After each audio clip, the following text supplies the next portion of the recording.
Hey guys, this is Allison from Alleycat Creations. How are you?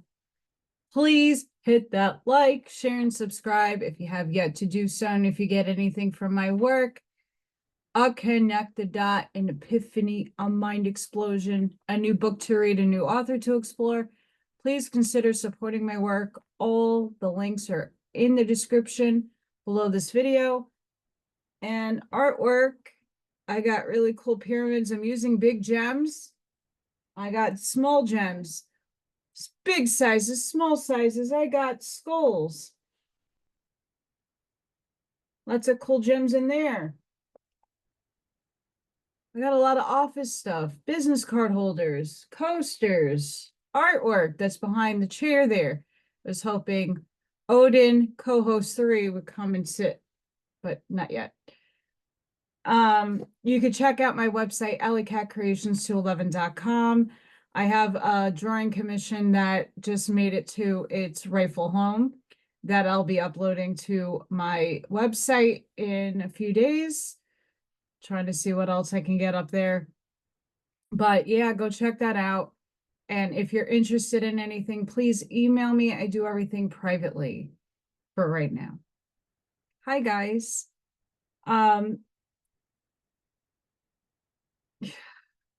It's the weekend. It's almost over. Getting used to a new schedule, getting used to a new environment, new work, new this, new that. Everything is new for me in the moment. So just trying to play my life by ear, and how I feel each day is going to change. Oh, I really do enjoy what I'm doing. Bruising, that's going to happen. I'm dealing with children with autism and chasing them and doing fun activities. It's a long and very exhaustive day, but it's so worth my mission. Hermit's journey. The Hermit's journey.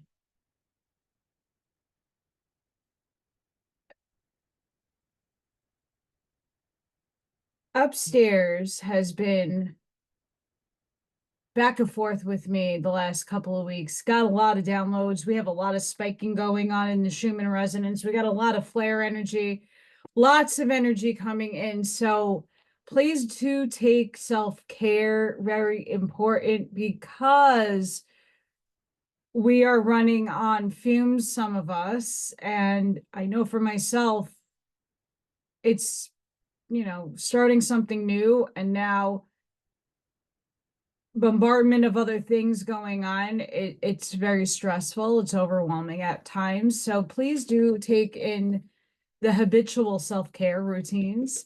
I've been lighting sage, lighting candles, salt baths, especially salt baths, because my legs, after a long day of walking a very large building and chasing and standing, and it's a lot on my body. I have to get used to it. Self-care, use a lot of frequency, do some meditation, starting to get more vivid dreams. And then I wake up and remember them, and then I forget, because it's like, okay, you got work, you got to get going, go. I forget to write things down, and then I forget.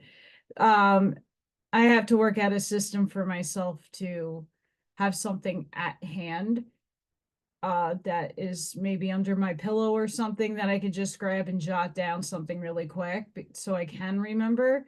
I know I've always had dream journals as a child, but I didn't have to rush to get up to feed animals, and the cats usually wake me up because they're hungry.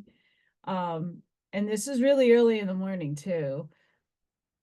So make sure you have a dream journal. The clown show is exploding on the outside world. Exploding. And a lot of us are being pulled back into hermitism. I know for myself, I was pulled out to jostle the seeds, water my seeds that I have laid in just energy. I know I was pulled out for some time, and now I've been pulled back in to do a lot of self-care, reflection, the shadow work that needed to get done. And it's a forever process. It doesn't end, but to heal a lot of things, to end some very toxic cycles. And we are here, us, to end our ancestral karma amongst this life's karma and our other selves karma that we have been entangled to. We're clearing all this energy. So it's going to take a while. I've noticed I'm drinking a ton more water. I do have coffee in the morning, but if today was a 2-day. But I'm noticing I'm very dehydrated, and I don't understand why, because I'm drinking a ton of water. I'm adding also electrolytes to my water. Don't understand it. So I just, and even at work, I don't have a bathroom key, and I get to go once a day, which is not easy for me because I'm wanting to drink a lot and I can't do that. So I have to figure that situation out.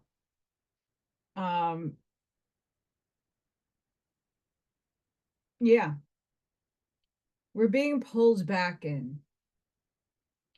But I think that being pulled back into a semi-state of hermitism, and a lot of people haven't even left yet. Everybody's at their own different stage and frequency and vibratory state to spread the messages that you have been dropping frequently in your frequency field. The notion that in order for you to be able to fill others' cups, you have to have a full cup yourself is half the battle. It's understanding and acknowledging that we all need to replenish, but also rest our energy, because the lashing is going to start up again. I know there's a lot more ET presence now. A lot more people are having the vivid dreams. A lot more people are waking up, and depends on the paradigm. It depends on situationals for everybody. A lot of people are noticing a lot more for themselves. Listening to a bunch of Bashar talks. Also, what I'm noticing is a lot of people who want to ask Bashar a question are sitting in the I can't gather my thought questions. So they're projecting their words with the stall panic language words of fill words. I call them fill words. And but nothing is really being conveyed out. And this is something I feel a lot of us need to work on as well, is when we can't gather our thoughts, silence is the key.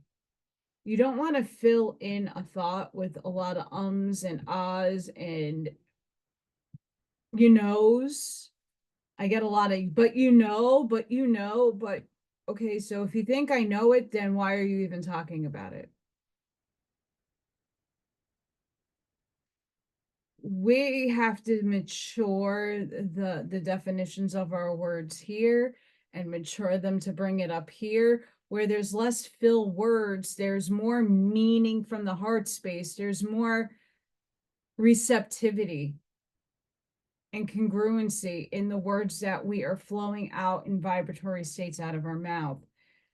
I've been working on that. See, I've been working on this. Not an easy task, but it's also something that will help when we are the ones conveying the truth, or what is going on spiritually, or the UFO, or whatever it is that you like to speak to people who are, which I did a TikTok. We need to have compassion for these people. They've been brainwashed. They're still in program. They allow their outside world to dictate to them. And we have already cleared that energy out, and we're walking our solo path up the mountain to become the hermit, to hold the light and be the lighthouse. In this journey, we are already accelerated our vibratory state. We're already up here hanging out. Yay! Well, they're just starting to, or maybe not, activate. Hang on. I spoke about jumping back into the matrix and why it's necessary for a lot of us to do so. I know a lot of people who fear having to go back into the matrix, having to go back into reality, 3D reality, not where we're sitting for octave high 4D, where we're having to insert ourselves back. It's like Neo going back into the simulation to get the answers. And then realizing what he actually is. And a lot of us are being the Neos. We're going back. We're jumping into the matrix again. But this is to anchor the energy, not just for the children that are activated, who their parents might not be activated, or their parents might be still under the spell or the brainwashing and what have you. We're here to open up the light and to really get as many people as possible to start questioning their reality. I know it's hard. I'm in it to win it chicken dinner right now. It's a little harder when it's just you. You don't have backup. You don't have your backup squad. And you got to just convince people that what they're looking at is an illusion. It's a polarized show. And you got to pick a side. Service to others or service to yourself. And you have to kind of service yourself in order to service others, but it's done in a way of the will of intention is to service others, not to be a narcissist and to service only yourself and it only be you. And we'll go into, I just finished notes for the Law of One, but I wanted to get this one out of the way so that my week is a little easier and free flowing.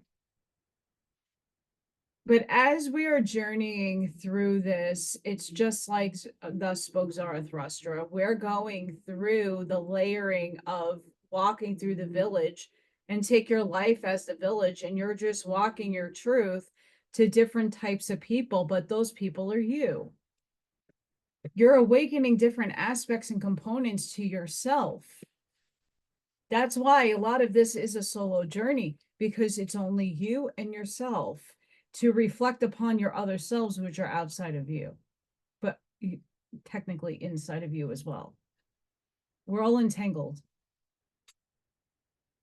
And the journey is to speak from your higher self's viewpoint, not necessarily from this 3D avatar point. We are merging with our higher selves. I already merged with mine. And then I have my 7th density higher self waiting in the wings. But we're integrating a lot of energy and a lot of our other components of our interdimensional, multidimensional selves in this vehicle. And when we are going out in the world and doing the journey thus spoke, we are now at this fine-tuned point where we're fine-tuning our messaging. We're having compassion. We're being patient as well. We're not truth spewing at other people. Well, what about this? What about that? What about this? What about that? It's overwhelming to somebody whose frequency is on the lower part of the spectrum. Everybody's brains processes information differently.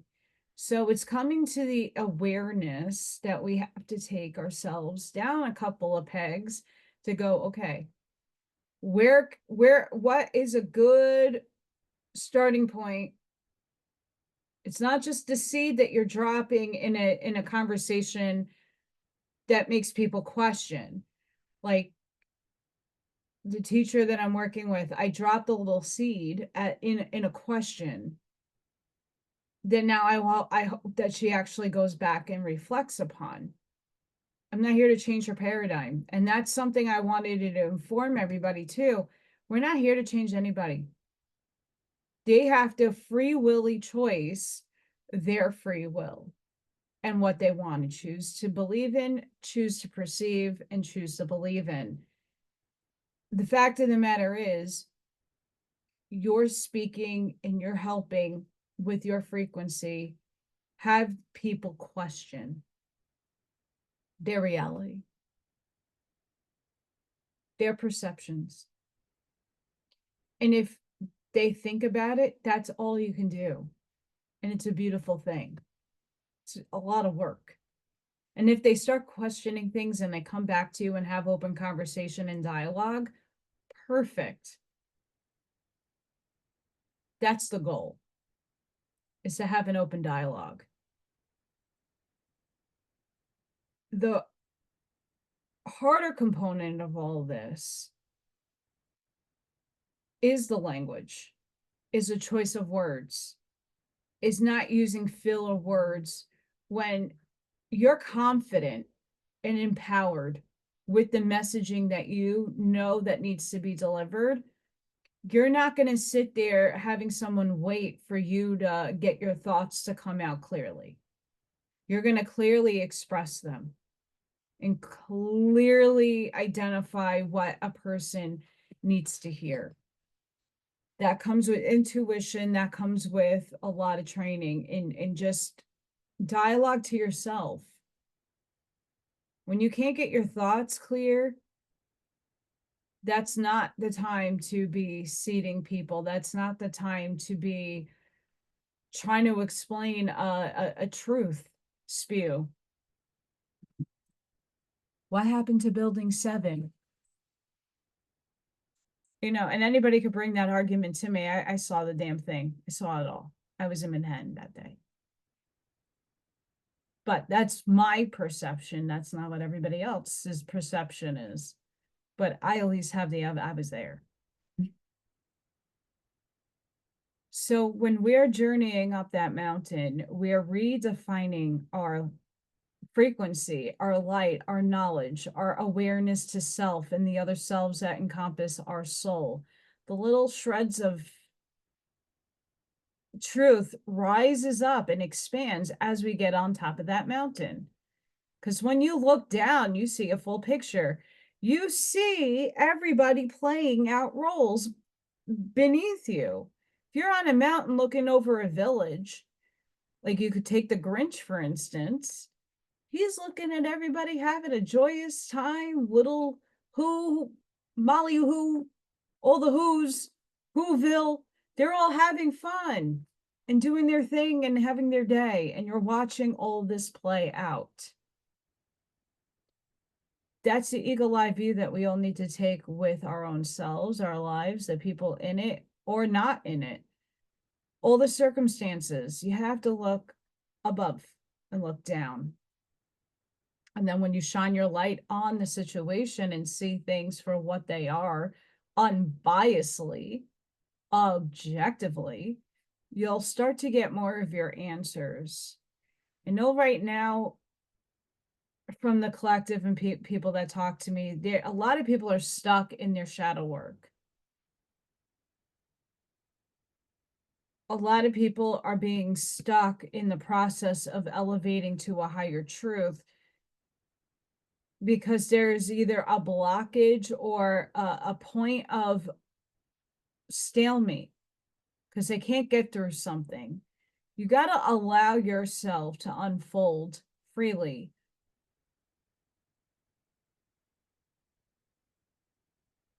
When you're attached to people, places, and things, that attachment, that entanglement serves a purpose for you to see. That's something you need to clear because you're not seeing beyond the attachment. You're only limited, your brick wall is that attachment. When you can see beyond your attachments, you'll start seeing a clearer picture. And you got to remember too that everything is a test. You're being tested constantly from source, universe, to question when you're getting information, who is it coming from? Are they impinging on your free will? You have to ask of your higher self, who's making it through in my frequency to give me this information? There's a lot of manipulation right now. When people are obsessed, attached, and having a hard time detaching from past trauma, past situations, the healing is becoming really difficult to like forgive and let go. Make sure you are grounding differently. Make sure you are changing it up, that you're not sitting in a stalemate energy. Make sure you know that I could talk to a million different types of counsels, guides. I can pull in whatever I choose to pull in. That's my free will to do so. I know I'm only pulling in my higher self and the connection to source itself. And whatever entities that are attached into that string of entanglement come through. If they're not a part of my string, they're not coming through. Yes, we are all one with it all.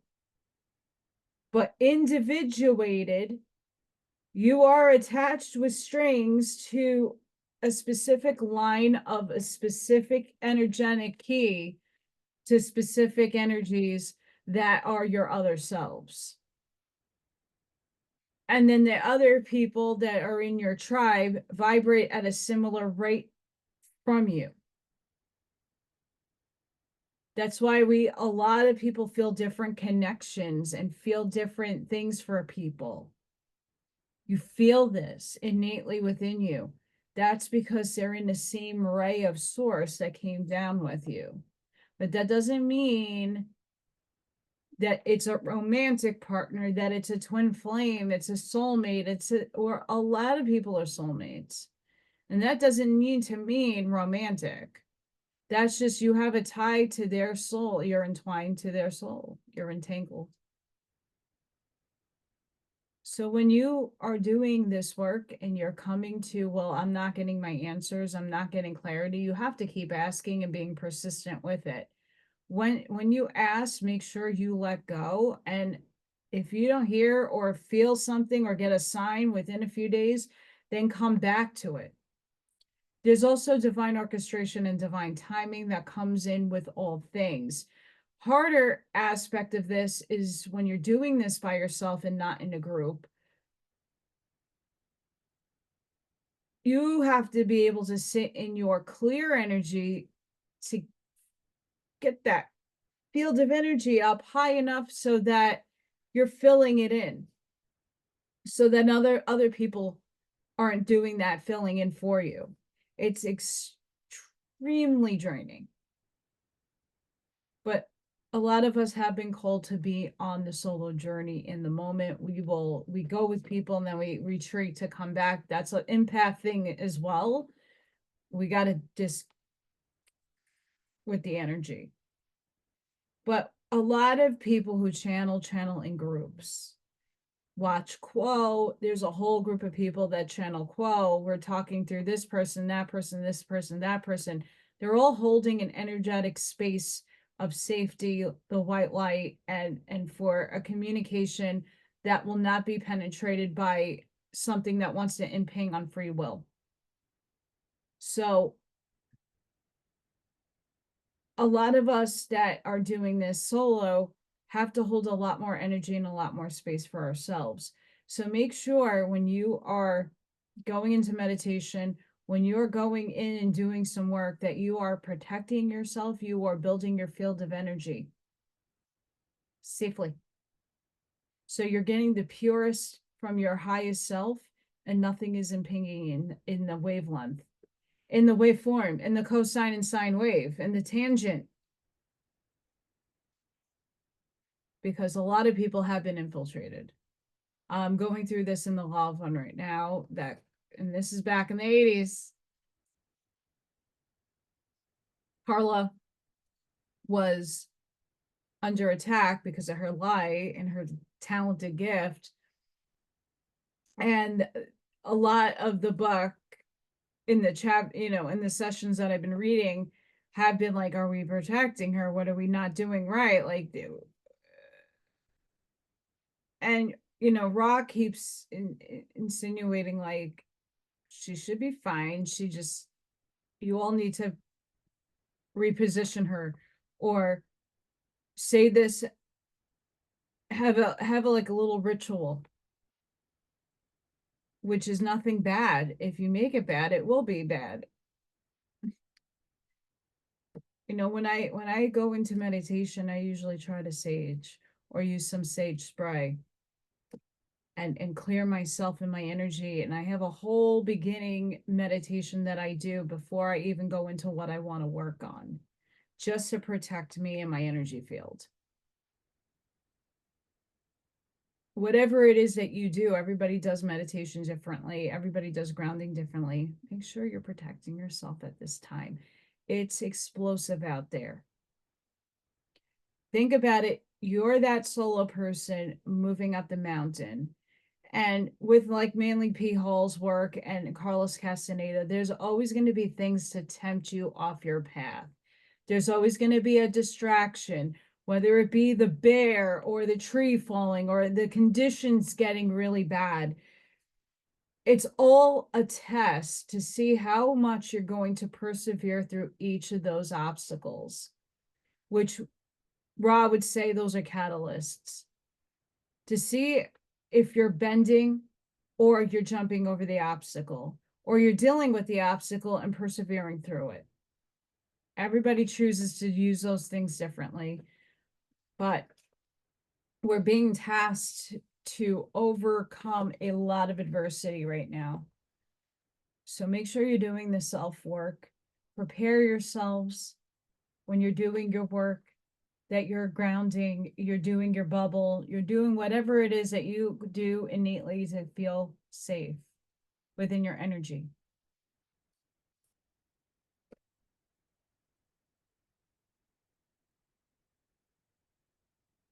I don't remember where I left off because I forgot to make notes. So I hope I didn't read this, but if I did, I do apologize. What has so far been the greatest sin here on earth? Was it not the word of him who said, "Woe unto those who laugh here"? Did he himself find no reasons on earth for laughing? Then he searched very badly. Even a child could find reasons here. He did not love enough. Else he would also have loved us who laugh. But he hated and mocked us, howling and gnashing of teeth he promised us. Does one have to curse right away where one does not love? That seems bad taste to me. But thus he acted, being unconditional. He came from the mob, and he himself simply did not love enough. Else he would not have been so wroth that one did not love him. All great love does not want love, it wants more. Pause.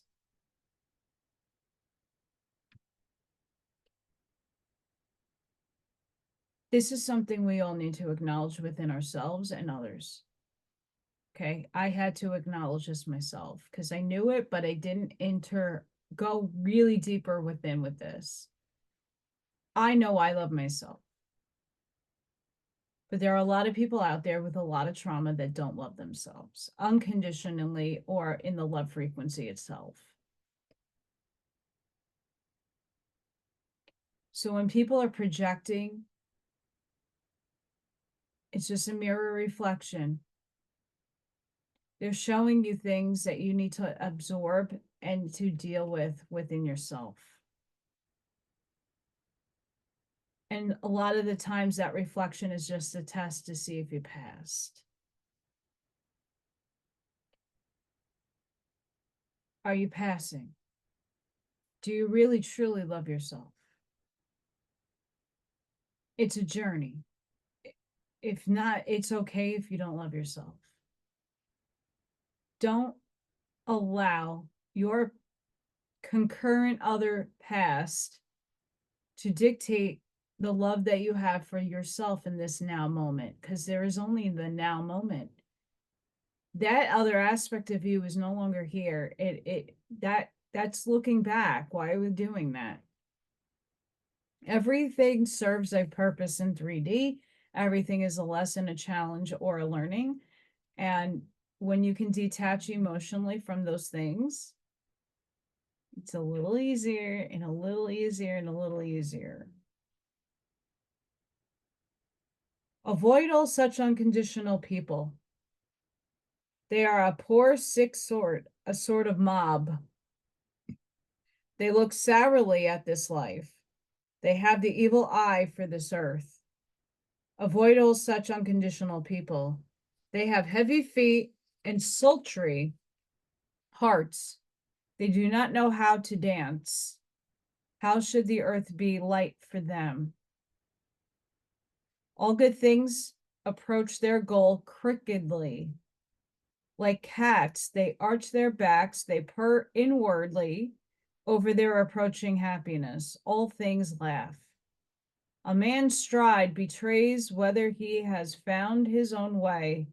Behold me walking, but whoever approaches his goal dances. And verily, I have not become a statue. I do not yet stand there stiff, stupid, stony, a column. I love to run swiftly, and though there are swamps and thick melancholy on earth, whoever has light feet runs even over mud and dances as it swept ice. Lift your eyes, my brothers, higher and higher, and do not forget your legs either. Lift up your legs too, you good dancers, and better yet, stand on your heads. I read that because life was actually meant to be enjoyed. We chose the method in which our learning would come through pain and suffering. It's learning how to actually dance and be your authentic self again, and coming into laughter, which rises your frequency higher and higher. I always try to put something on funny at least once or twice a day to make me really laugh, like heavy laugh, because I want to start enjoying life. How do you enjoy life when all you're doing is frowning and just moving along each day as in this is not how it's meant to be lived? You have to add it. I can't add it in for you, but I love to dance. Lift up your hearts, my brothers, higher, and do not forget your legs either. Lift up your legs too, you good dancers, and better yet, stand on your heads. In happiness too, there are heavy animals. There are ponderous pedes through and through. Curiously, they labor, like an elephant laboring to stand on its head. But it is still better to be foolish from happiness than foolish from unhappiness. Better to dance preponderously than to walk lamely. That you would learn my wisdom from me. Even the worst thing has two good reverse sides. Even the worst thing has good dancing legs. That you would learn, you higher men, to put yourselves on your right legs. That you would unlearn nursing melancholy and all mob sadness. Oh, how sad even the mob's clowns seem to me today. But this today is the mob's. Now let's apply that to our circumstances right now. Are you still in the program? The old AOL dial-up program. that the mob is using. Some people still are. It's a process to identify these things and then to reflect it back onto yourself to see where the programs are still intact.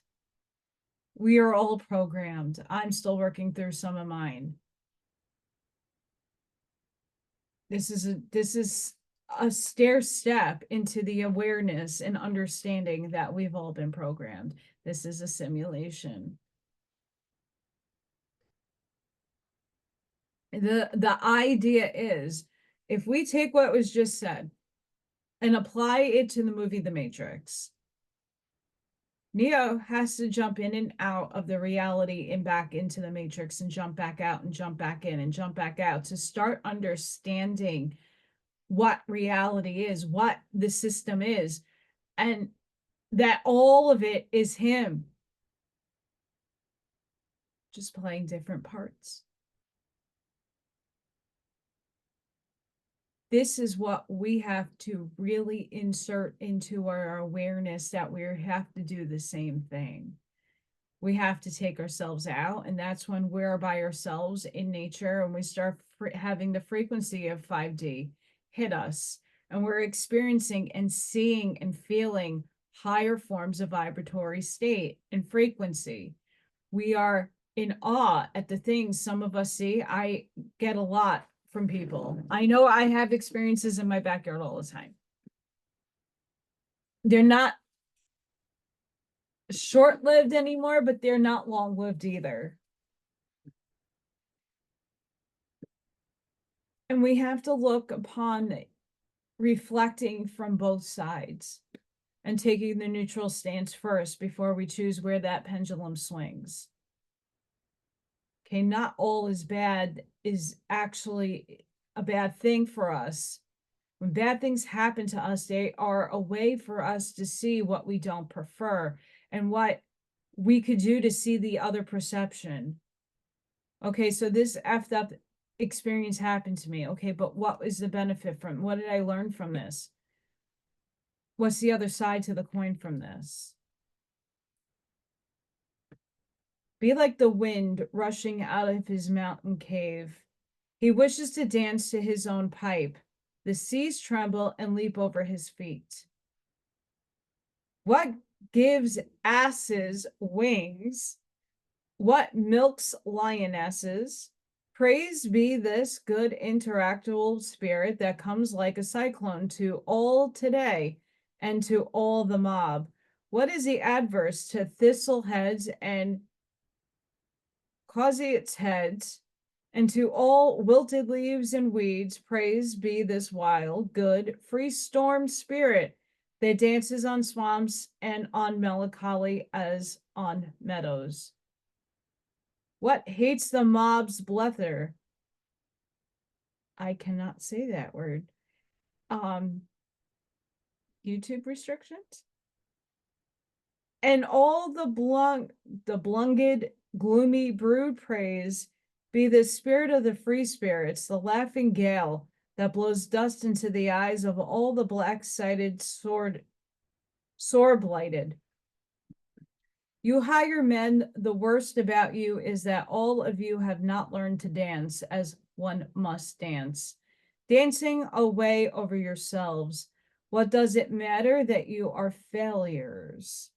How much is it possible? So learn to laugh away yourselves. Lift up your hearts, you good dancers, higher, and do not forget good laughter. This crown of him who laughs, those rose wreath crown. To you, my brothers, I throw this crown. Laughter I pronounce holy, you higher men learn to laugh.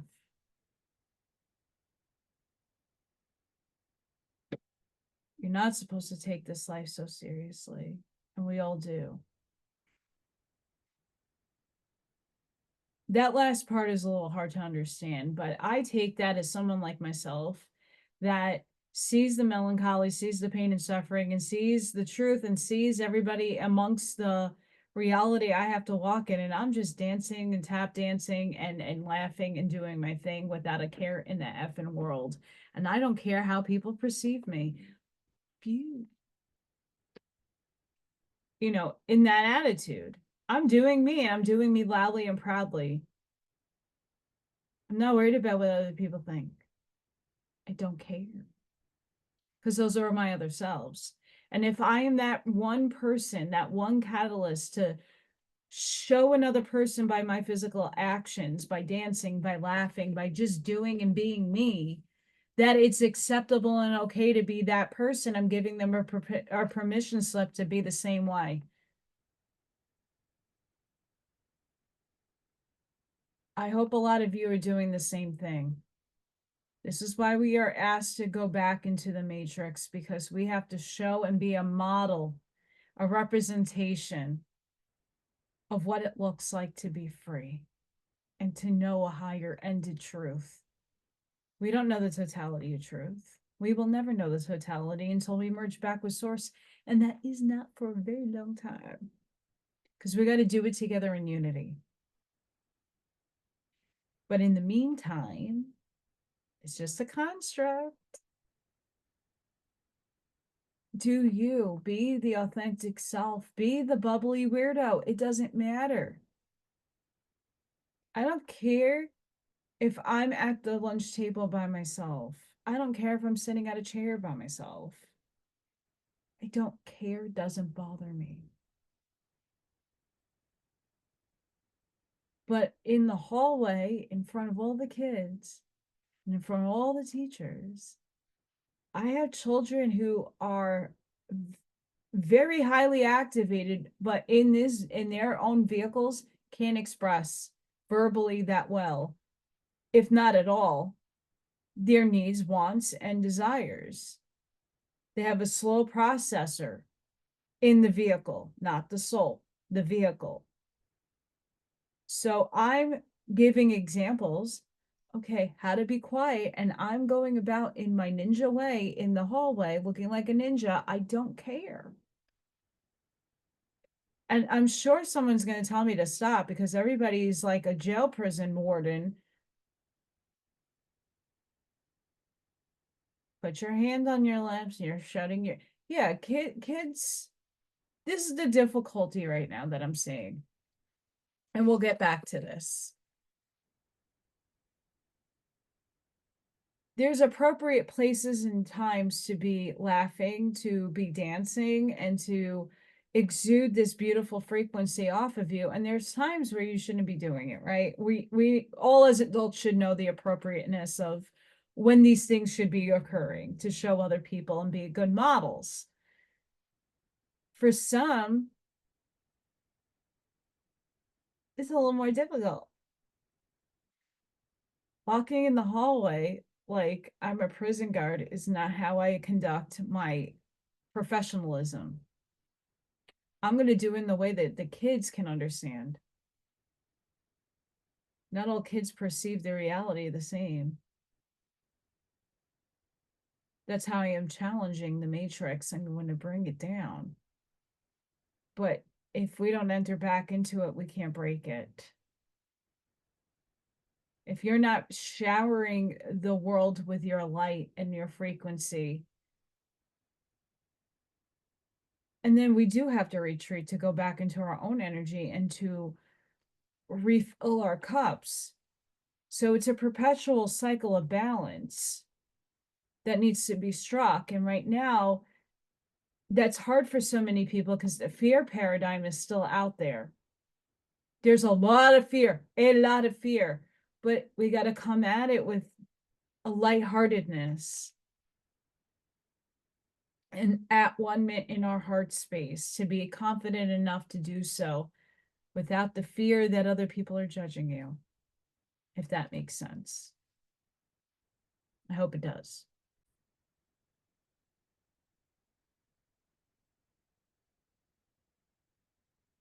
The Song of Melancholy. I think this might help some of us in this in-between period right now. Well, Zarathustra delivered these discourses, he stood near the entrance of his cave, but with the last words he slipped away from his guests and fled into an open for a short while. "Oh, pure smells about me," he cried out. "Oh, happy silence about me. But where are my animals? Come here, my eagle and my serpent. Tell me, my animals, these higher men, all of them, do they perhaps smell bad? Oh, pure smells about me. Only now I know and feel how much I love you, my animals." And Zarathustra spoke once more. "I love you, my animals." But the eagle and the serpent pressed close to him as he spoke these words and looked at him. In this way, the three of them were together silently, and they sniffed and sniffed the good air together. For the air out here was better than among the higher men. But Zarathustra had scarcely left his cave when the old magician got up, looked around cunningly, and said, he has gone out. And immediately you higher men, if I may tickle you with this laudatory, flattering name as he did, immediately my wicked spirit of deception and magic seizes me, my melancholy devil, who is through and through an adversary of thus Zarathustra. Forgive him. Now he wants to show you his magic. He has his hour right now. In vain do I wrestle with this evil spirit. All of you, whatever honors you, may confer on yourselves with words, whether you call yourselves free spirits or truthful or aesthetics of the spirit or the unbound or the great longers of all of you who, like me, are suffering of the great nausea, from whom the old God has died and from whom no new God lies, as yet in cradles and swaddling clothes of all of you, my evil spirit and magic devil is fond. I know you, you higher men, I know him. I also know this monster whom I love against my will, this Zarathustra. He himself sometimes seems to me like a beautiful mask of a saint, like a new strange masquerade in which my evil spirit, the melancholy devil, enjoys himself. I love Zarathustra. It often seems to me for the sake of my evil spirit. But even now he attacks me and forces me, this spirit of melancholy, this devil of the dusk, and verily, you higher men. He has the desire. You may well open your eyes wide. He has a desire to come naked, whether male or female. I do not know yet, but he is coming. He is forcing me. Alas, open up your senses. The day is fading away. Evening is now coming to all things, even to the best things. Hear then and see, you higher men, what kind of devil, whether men or women, the spirit of evening melancholy is. Thus the old magician looked around cunningly and then reached for his harp. In dim, delighted air, when the dew's comfort is beginning, too well down to the earth, unseen, unheard, for tender is the footwear of the comforter dew, as of all the gently comfort. Do you remember then, remember hot heart, how you thirsted once for heavenly tears and dripping dew? Thirsting, scorched, and weary, while on yellow paths in the grass, the glances of the evening sun were running maliciously around you through black trees, blinding, glowing glances of the sun mocking your pain. Suitor of truth, they mock me. You, no, only poet. An animal cutting, praying, prowling, that must lie, that must knowingly, willingly lie, lusting for prey, colorfully masked, a mask for itself, prey for itself, This the suitor of truth.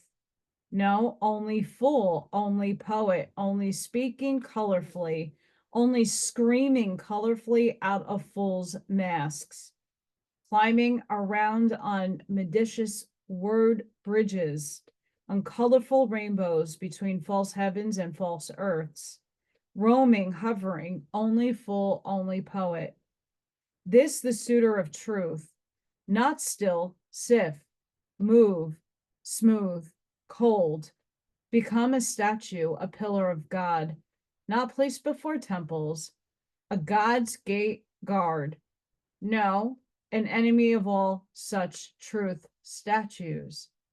More at home in any desert than before temples, full of cats, prankishness, leaping through every window, swish into every chance, sniffing for every jungle, eagerly longing, sniffing, that in jungles among colorfully speckled beasts of prey, you might roam sinfully, sound and colorful, beautiful, with lusting lips.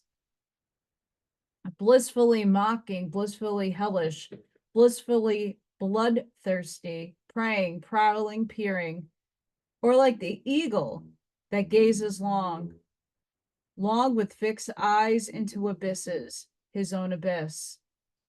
Oh, how they wind downward, lower and lower, and into even deeper depths, then suddenly straight as sight in brandished flight, pounce on lambs, abruptly down, hot, hungry, lusting for lambs, hating all lamb souls, grimly hating whatever looks sheepish, lambed-eyed, curly-wooled, gray with lambs, sheep's goodwill.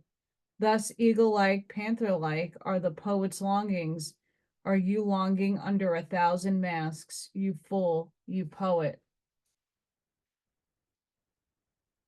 You that have seen men as God and sheep, tearing to pieces the God in man, no less than the sheep in man, and laughing while tearing. This is your bliss, a panther's and eagle's bliss, a poet and fool's bliss, in dim, delighted air, when the moon's sickle is beginning to creep green between crimson, reds enviously, hating the day, secretly step for step,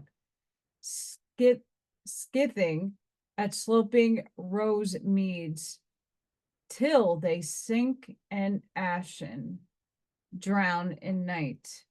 Thus I myself once sank out of my truth madness, out of my day longings, weary of day, sick from the light, sank downward, eveningward, shadowward, burned by one truth and thirsty. Do you still remember? Remember, hot heart, how you thirsted, that I be banished from all truth, only fool, only poet.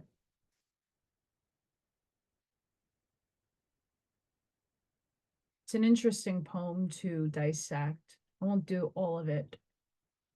But one of my biggest perceptions from the poem itself and the melancholy state is that human nature, at one point in your life, you have defied God in some way in your mind that you completely lost all separation from all things.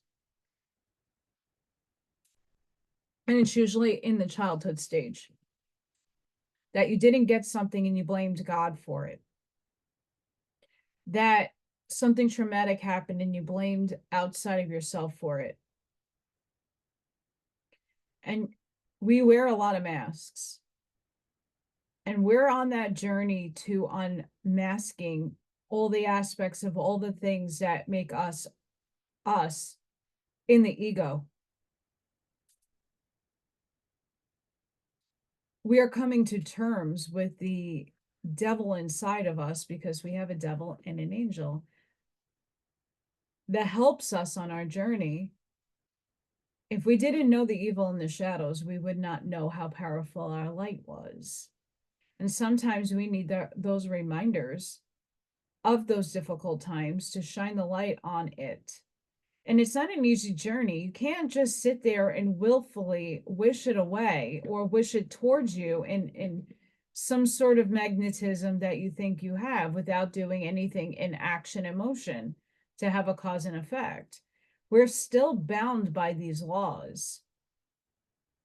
You can attract all day long. You can wish upon a wish, but you have to actually put forth effort to get those things you want to obtain or not. The biggest test for humanity right now is understanding that both sides are needing to be balanced, that this is how the universe is going to continuously unfold for us.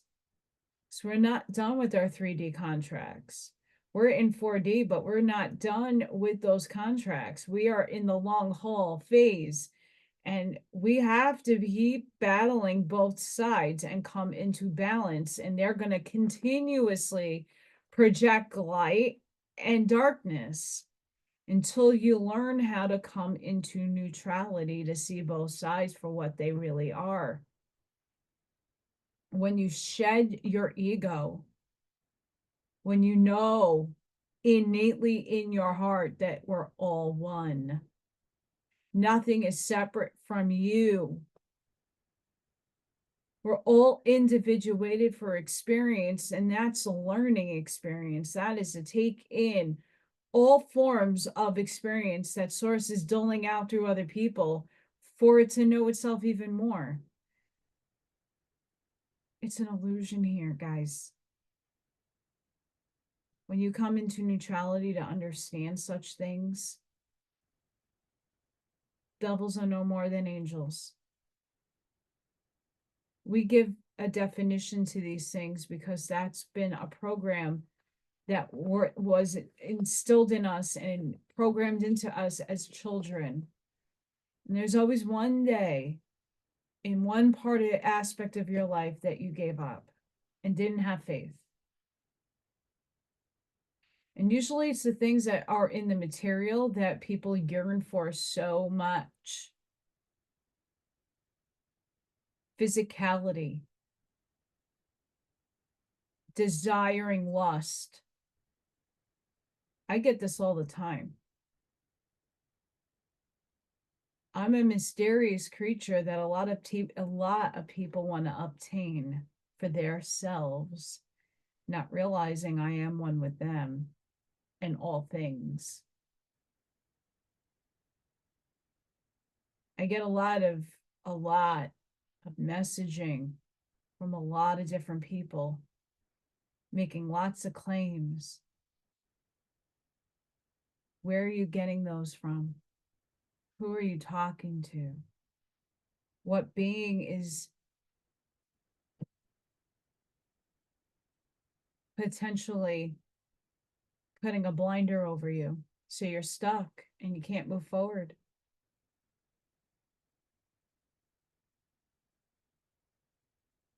We're being challenged right now. And I read that aspect because a lot of us hit that melancholy phase, but it's all necessary. If we don't question our existence, our reality, our lives, there is no meaning to it. If we don't have difficulty and we don't have people that show up for us, and we get to see what we don't prefer in other people that we would better like to emote from ourselves. You do things out of your heart space because you want to do them, not because you think there's going to be a gain from them. It's the way it is and should be always. But that's not how society and the mob plays their games. There's always a gain. There's always a goal achievement. There's always, well, if I do this, I can get this at the end. Instead of doing things willfully and freely, because that's what's in your heart. We have to shed those masks because we walk both sides in our lives. We are the devils and the angels in the same breath. It's all experience. It's all a story. It's all for soul growth. Our being in a hermit zone is showing us to be people analyzers and to look at the behavior of others so that when we re-enter back in like Neo, we perceive things in a more clarified light. We can move amongst the devils and be like the devils, but not of them in behavioral terms. Because they are us and us is them. All of it. That's a truth that a lot of people can't stomach. But what do you mean the money or attractive persons? What are you talking about? What are you talking about? What are you talking about? They're just aspects of you that you have not yet healed. When you continuously obsess and give your energy to thus people, you're continuously feeding a cycle that needs to end. We need to focus on bigger and better. And the clown show that is purging out in front of us, it's the world purging, it's happening out here. Okay, that's great. And let the mob deal with that circus sideshow. You shouldn't have to. There's a lot of us that can cloak and move amongst it without being affected by it. You still have to live your everyday life. You still have to go out and get to the grocery store or go in where the mob is. It's up to you to actively choose not to participate in mob mentality and be your own sovereign human.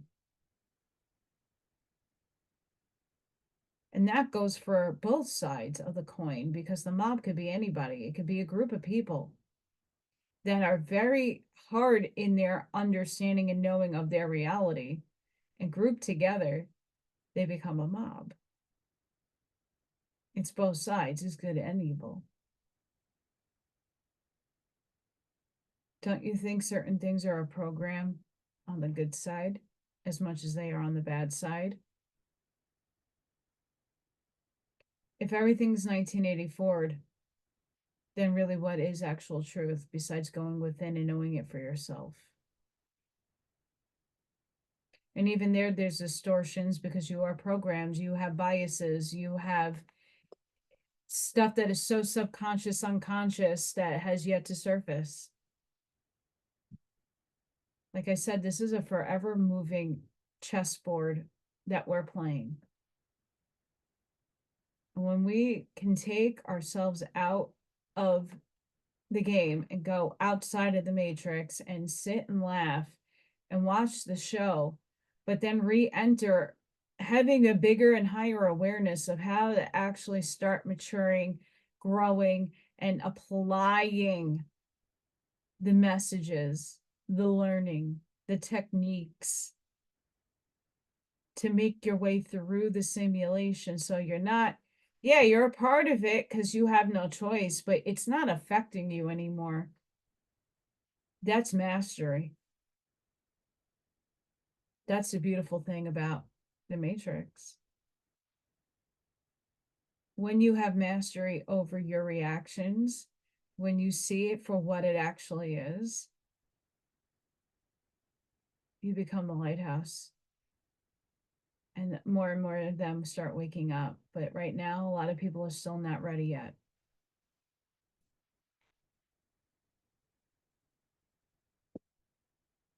And even though the outside of us that see the clarity and see how a certain side is pushing the truth, well, it's a perception of truth. Trying to get people to question their reality. It's happening and it's slowly happening, but it's not going to happen for everybody. You need to be the role model and the focus. And if those people don't see you, you're cloaked from their shit, low vibe and energy. Move on. Don't worry about them.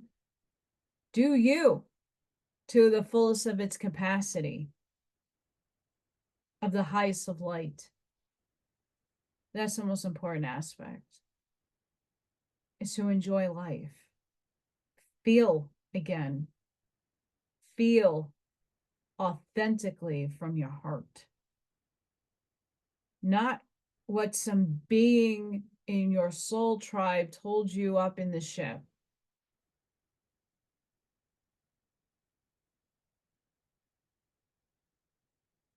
Yourself first.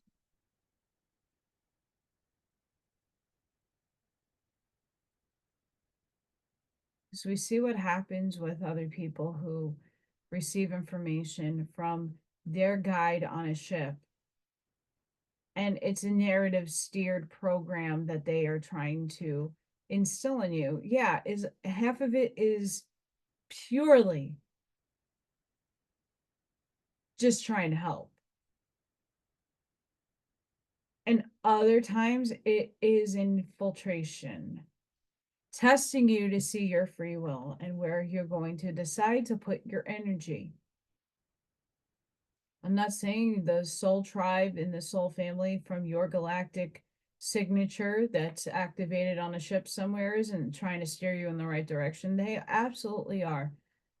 But there's a lot of infiltration, and a lot of them negative thought forms can make it feel like they're the good. A lot of actual inner discernment needs to be stressed in these times. We want to walk to that mountaintop and know whatever happens, it's in divine orchestration and divine timing for all of us. When we emerge out of the cave and when we start facing obstacles, we all face different things. We all shed the ego different ways and in different means and modes. Ego death is a very difficult process for so many people. And there is still ego that needs to still keep in this body because you need it to get along in the matrix. So let's just say, metaphorically speaking, this cave and this mountain is outside the matrix, and this is where Neo goes to get his information and some clarity. Okay? He still has to go back down into the world and deal with understanding what is actually occurring with the evil agent Smiths trying to capture him, but that's also him trying to capture himself. If you look at Matrix, Morpheus is the higher self.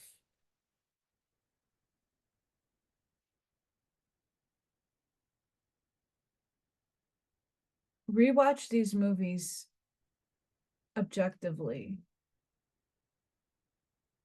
and actually understand what it's trying to tell you, because this is how we are playing our lives out in the current moment. We're in the matrix, out of the matrix, put back in the matrix, out of the matrix. And a lot of us, when we sit in hermit mode, we're in observation mode. We tap into the collective energy, but we're kind of by ourselves. We go back out into the society because we need to go get a loaf of bread or whatever from the store, right? So we're now back in the matrix, but then we take ourselves out as soon as we get implanted into our own energy space. Observe human nature. Ask why that's a function of the matrix and why is it useful. We all poo-poo things, but it's just a reflection. They're all a reflection of things that you need to come to terms with. And it might not be this lifetime that you're healing. It might be another lifetime you're not aware of. Like I said, I have a lot of damn lives that I have not yet got my memories back from, or they're not that important, but I may need to heal an aspect of it. And I don't know why, but in this life, that's what we're all doing.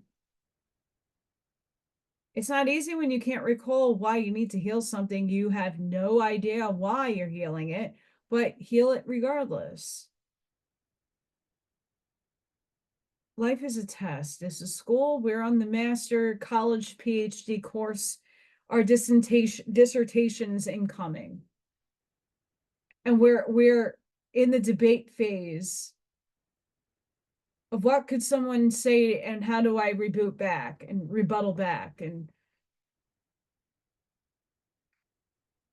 this is where we're at. And that's why at the beginning, I was saying that we have to stop having filler words and have our thoughts stream in more consciously in the now moment and not have to go, well, I don't remember, but wait, hang on. That's going to stop and it's going to come more fluidly to you. You got to allow it to flow. Remember, I'm a clear conduit channel. I'm a conscious channel, but so is everybody else. Where do your thoughts come from? Do you think it's in this body? Because get the fuck out of here. No. It's a compodium and an entanglement in the ether that you're pulling your information from, and your higher self, and your oversoul, and source itself.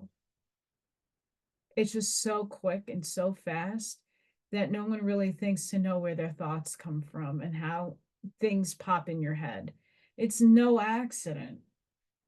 But the challenge with that, when things come to you, is having this argument in real time to know if it's information that you need, if this idea, if this obsession of attachment, of whatever it is, if it's healthy and you can use it, great. If not, you got to scrap it. How do you get your images in your mind?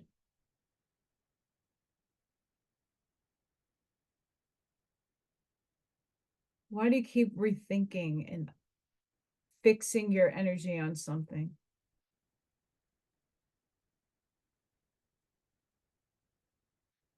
When it's about forgiveness, when it's about releasing, and whatever is meant to be with you is going to come to you, because that's what you're attracting. But there's divine orchestration when it is in the individuated state in 3D with other people. And that also contracts play out in this level. Some are playing out in higher densities and other dimensional spaces that you're maybe probably picking up on, because there's all a million multiverses out there with you versions of you playing out different roles for different people. It's mind-boggling. But when you discover these things for yourself in your hermitum, the more wise, the more understanding, and the more clarity you're going to keep receiving. So that when you go back into the matrix, like Neo keeps doing in every movie version that he goes into, there's more to discover. There's more. You take yourself out, now you're looking, and now you come back in, and now you're playing the game. You pull yourself out, and now you're playing the game. Nisha does that, just going in and out of the cave, going amongst people and out with people.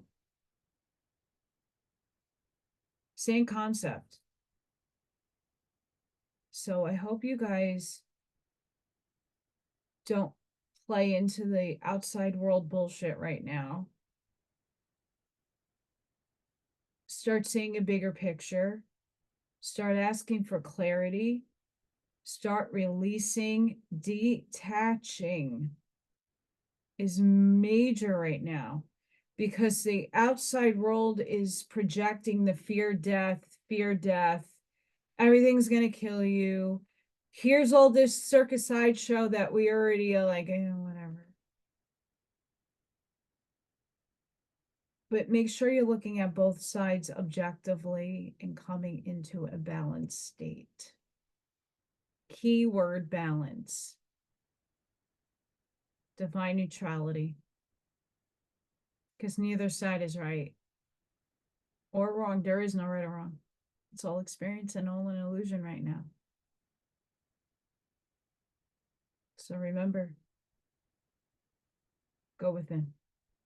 Know thyself in totality. That's a huge journey. And there's always going to be layers unfolding in front of you. But that poem is very telling.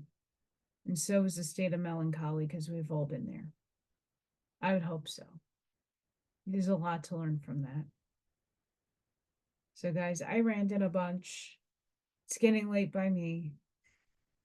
I have a lot to do before tomorrow's work week.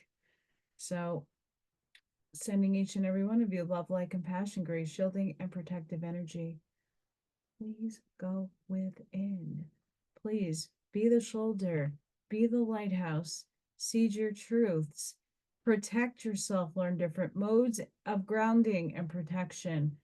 And I hope to see you guys on the next one. I should be doing the Curtis book and the Law of One in the next 2 to 3 days. That's all dependent upon what's going on at work, what time I'm getting home, and everything else that ensues in my life. So, guys, thank you so much for your support, your love, and until the next one, guys. Bye for now.